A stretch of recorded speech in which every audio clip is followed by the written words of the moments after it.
Smile is one of those movies that's been advertised all over the place, it seems like. I've been seeing advertisements for it for the better part of a month. It's got a lot of those horror film cliches where there's like a lot of that plucky violin music, little to build up tension, and then there's this big boom moment here and there. It works for the genre, plus it's just the trailer. They kind of have to entice you, and well, sometimes cliches just work.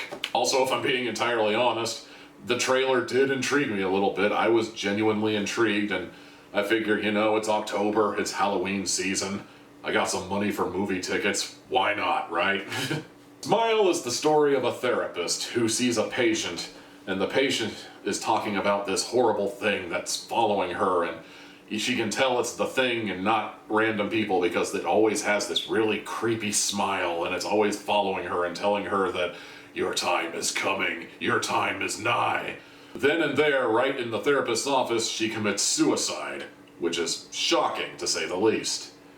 But then suddenly the doctor starts seeing this same smiling thing following her around, wearing other people's faces, assuring her that her time to die is coming. And normally I don't believe in spoiler warnings unless the movie is like really, really bad and I feel like I'm doing you a favor by just spoiling it for you. But because this is the generation we live in where doesthedogdie.com is a thing, I'm just gonna come out and save you the trouble of looking it up. Yes, there is a cat in the movie, and yes, the cat does eventually end up dead. And there are a lot of people who find things like that traumatizing and triggering, and that is entirely up to you. Me personally, I'm not bothered by it, but at the same time, I just feel like that is such cheap heat, you know?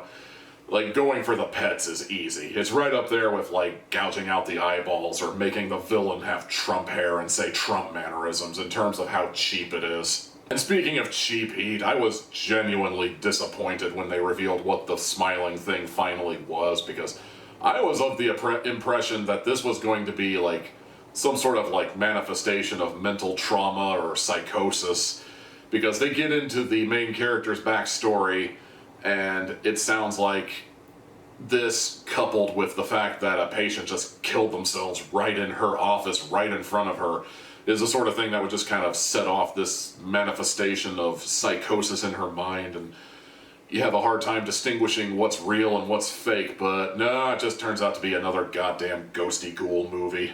To be fair, it's not as bad as some of the Ghosty Ghoul movies I've seen. Like, I still remember movies like Behind You, where there's a conveniently located journal and there's like 10 different rules you have to follow in order to summon the ghost in the first place, and then there's like 20 rules you have to do to get the ghost to go away, and there's nothing, it's not quite that bad, although they do kind of discover there seems to be a certain rule set involved with the smiling thing.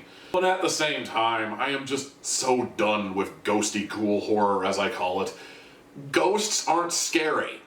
I don't care what anybody says. These things are not scary. The only thing that the thing can really do is just pop up and yell, boo!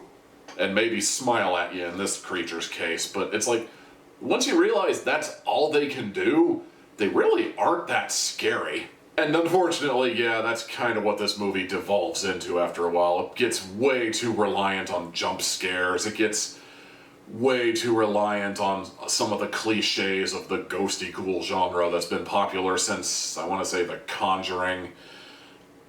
I don't know, like, I didn't hate the movie necessarily. I've seen worse, but it did kind of feel like a bit of a letdown the more I think on it, and I kind of wish that they had just stuck to their guns and made it about psychosis or mental health, because that seemed like the way more interesting thing to talk about here. Especially in a day and age where it seems like everybody is obsessed with their own mental health and their own, you know, mental stability, to the point where I has depression is the new lol random, it seems like, on Instagram. But